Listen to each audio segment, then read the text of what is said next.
স্বামী স্ত্রী বশীকরণের কাজ করলে কোন কোন ক্ষেত্রে কার্যকারিতা আসে না এই সম্পর্কে আজকের ভিডিওর মধ্যে আলোচনা করব। আমাদের ফিডব্যাকগুলি লক্ষ্য করলে আপনারা দেখতে পাবেন বহু মানুষ আমাদের কাছ থেকে স্বামী স্ত্রী মিলন কবচ, চাল পড়া ও সিঁদুর পড়া নিয়ে দারুণ উপকৃত হয়েছে। তারপরেও দেখা যায় যে 100 জনের দিলে 4-5 জন বা 10 জনের ক্ষেত্রে ব্যতিক্রম ঘটনা ঘটে। তার ক্ষেত্রে আরও কাজ করতে হয়, পরবর্তীতে বহু রকম কার্যকরী করতে হয়, তারপরে তাদের কার্যকারিতা আসে। তো সেই সম্পর্কে আজকের এই ভিডিওর মধ্যে বিস্তারিত আলোচনা করব। আপনারা যদি নতুন হয়ে থাকেন চ্যানেলটিকে সাবস্ক্রাইব করবেন, ফলো করবেন, লাইক করবেন। অনেক সময় দেখা যায় যে স্বামী স্ত্রীর মধ্যে ভালোবাসা আছে, কিন্তু তারপরেও ঝগড়া অশান্তি লেগে থাকে।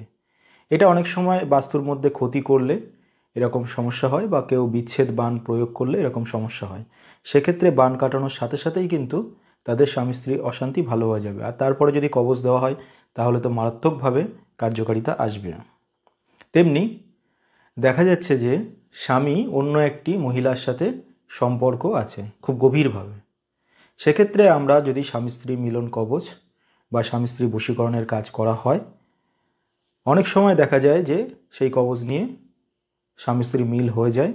আবার অনেক সময় সেটা কিন্তু কার্যকারিতা আসে না, যতক্ষণ না ওই পরকীয়া বিচ্ছেদ করতে হবে তারপরে কার্যকারিতা আসবে। অর্থাৎ ওই দিকে তার মনটা পড়ে আছে। আবার অনেক সময় দেখা যায় যে ওই মহিলা স্বামীর ওপরে বশীকরণ কাজ করছে, বা যখনই দেখছে যে তার প্রতি টান নেই বা স্ত্রীর প্রতি ভালোবাসা আছে, সঙ্গে সঙ্গে ওই মহিলা তন্ত্রক্রিয়া করছে। তো সেই সমস্ত মানুষের ক্ষেত্রে কিন্তু ওই একবার বশীকরণ করলে কোনো কাজ হবে না, প্রতিনিয়ত করে যেতে হবে। প্রতিনিয়ত ও যে ক্রিয়াগুলি করবে সেগুলো কাটান করে যেতে হবে, তাহলেই স্বামীকে ফিরিয়ে আনতে পারবে। একটা সময় দেখা যাবে যে ওই স্বামী ওই মহিলার দিকে আর যাচ্ছে না, নিজে ঘর সংসার করছে। আবার দেখা যাচ্ছে স্বামী মদ খায় প্রচণ্ড পরিমাণে, পরকীয়া নেই, কোনো কিছু নেই, প্রচণ্ড পরিমাণে মদ খায় এবং ব্রেনটা ঠিক মতো কাজ করে না। মদ খেলে হিতাহিত জ্ঞান থাকে না। সেক্ষেত্রে আপনি যতই স্বামী স্ত্রী মিলন কবচ নিন না কেন, কারণ এখানে তো ব্যাপারটা অন্য, সে তো স্বাভাবিক পরিস্থিতিতে নেই, সে মদ খেয়ে মাতলামি করে, তার স্বভাব এটাই। তো এখানে দেখা যাবে যে ওই মদ ছাড়াতে পারলে, ব্রেনের চিকিৎসা করতে পারলে, আবার দেখা যায় যে ব্রেন ঠিক আছে কিন্তু মদ খেয়ে মাতলামি করে এবং মদ খেয়ে এসে বাড়িতে ঝামেলা করে, স্ত্রীর সাথেও ঝামেলা করে বা বাড়ির সবার সাথেও ঝামেলা করে, বা স্ত্রীকে এসে মারধর করে। সেক্ষেত্রে অনেক সময় দেখা যায় স্বামী স্ত্রী মিলন কবচ নিয়েও বশীকরণ কাজ করিয়েও কাজ হয় না। আবার অনেক সময় কারো কারো ক্ষেত্রে কাজ হয়ে যায়, সবার ক্ষেত্রে তো এক নয়, 2-1 জনের ক্ষেত্রে আবার কাজ হয়ে যায়। অনেক সময় দেখা যায় স্বামী স্ত্রী কোনো রকমই সম্পর্ক নেই, তারা দুজন আলাদা আলাদা থাকে, কোনো যোগাযোগ নেই দুজনের মধ্যে, 1-2 বছর 3 বছর হয়ে গেছে। সেক্ষেত্রে যদি স্বামী স্ত্রী বশীকরণ করা হয় সেটা কিন্তু সহজে আসবে না। সেক্ষেত্রে অনেক কঠিন প্রয়োগ করলে তবে গিয়ে কার্যকারিতা হয়, তবে কিন্তু সেটা সহজ নয়।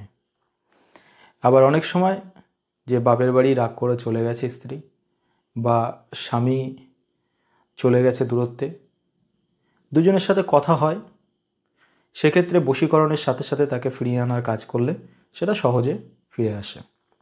কিন্তু অন্য কারোর সাথে পালিয়ে গেছে, সেটা কিন্তু সহজ নয়, সেটাই কাজ করলেও অনেক সময় ফিরে আসে না, যেহেতু একজনের সাথে সে জড়িয়ে আছে।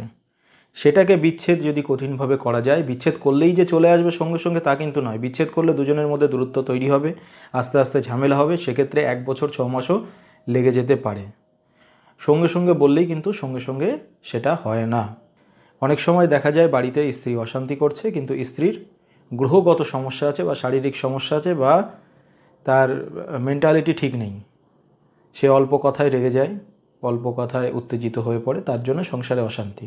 সেক্ষেত্রে কিন্তু ব্রেনের কবচ তাকে ধারণ করাতে হবে, অর্থাৎ মাথা ঠান্ডা রাখার জন্যে, মাথা ঠিক করার জন্য কবচ ধারণ করাতে হবে, তবেই তার সমস্যা ঠিক হবে, না হলে সমস্যা ঠিক হবে না। স্বামী স্ত্রী মিলন কবচ, দুজনের মধ্যে ভালোবাসা আছে, সবই আছে, অথচ ঝামেলা হচ্ছে। তার মানে কি, কেউ কথা সহ্য করতে পারছে না, ভালো কথা বললেও স্ত্রী সহ্য করতে পারে না, বা স্বামীর ক্ষেত্রেও তাই। বা ব্রেনের সমস্যা আছে, ব্রেনটা উত্তেজিত হয়ে পড়ে, সেক্ষেত্রে সেখানে ট্রিটমেন্ট করাতে হবে, তবে গিয়ে স্বামী স্ত্রী বশীকরণ এবং মিলন কবচে কাজ করে। অনেক সময় দেখা যায় পেটে ওষুধ করা থাকে, সেই ওষুধ কাটালেই তবে স্বামী স্ত্রী মিলন কবজে এবং বশীকরণ করলে তবে কার্যকারিতা আসবে। অনেক সময় মারাত্মকভাবে মাঙ্গলিক দোষ, কালসর্পদোষ বা গ্রহের মারাত্মকভাবে সমস্যা থেকে, সেই গ্রহের সমস্যা থেকেও কিন্তু স্বামী স্ত্রী অশান্তি হয়। তবে কবজ নিলে অনেকটাই ভালো হয়, পুরোপুরি না হলেও অনেকটা ভালো হয় এবং স্বামী স্ত্রীর মধ্যে মিল আসে। তবে গ্রহের প্রভাবে যে ক্ষতিটা হচ্ছে সেটা সামান্য থাকেই। অনেক সময় দেখা যায় ডিভোর্সের মামলা চলছে, কেস চলছে, তখন কিন্তু সহজে সেই কাজটা হয় না। স্বামী স্ত্রী মিলন কবজ বা বশীকরণ কবজ বা বশীকরণ যে কাজই করা হোক না কেন, সেখানে কিন্তু আমরা বিবাদ মুক্তির একটা কবজ দেওয়া হয়। তাতে দেখা যায় যে 50% লোকের সংসার ফিরে পায়। আবার অনেক সময় অনেক জটিলতায় সেটাকে ভুগতে হয়, সেটা আরও কাজ করতে করতে তারপরে গিয়ে একটা জায়গায় গিয়ে দাঁড়ায়। অনেক সময় দেখা যায় স্বামী স্ত্রী অশান্তি হচ্ছে, ঘরের কেউ আছে তাদের ওপরে ক্ষতি করছে, তো আমরা দেখা গেল সেটাকে ঠিক করে দিলাম, কাটিয়ে দিলাম, বা স্বামী স্ত্রী মিলন বশীকরণ যেগুলো আমরা দিই সেগুলো দিলাম, দেওয়ার পরে ঠিক হয়ে গেল, আবার 2 দিন বাদে গিয়ে অশান্তি। অর্থাৎ ঘরের মধ্যে কেউ এমন একজন আছে যে তাদেরকে মিলে থাকতে দিতে চাইছে না, বা তাদের স্বার্থের জন্য তাদের বশীকরণ করছে বা বিচ্ছেদ করছে, এই কাজগুলি করে যাচ্ছে। তখন কিন্তু যতবার করবে ততবার আপনাকে কাটাতে হবে, না কাটালে জিনিসটা আপনি ঠিক রাখতে পারবেন না। এই নিয়ে আরও বিস্তারিত আলোচনা করব। আপনাদের সমস্যা কমেন্টে লিখতে পারেন, যেগুলো আপনারা বুঝতে পারেননি, তাহলে সেই বিষয় নিয়ে আমরা ভিডিও তৈরি করতে পারবো। ধন্যবাদ।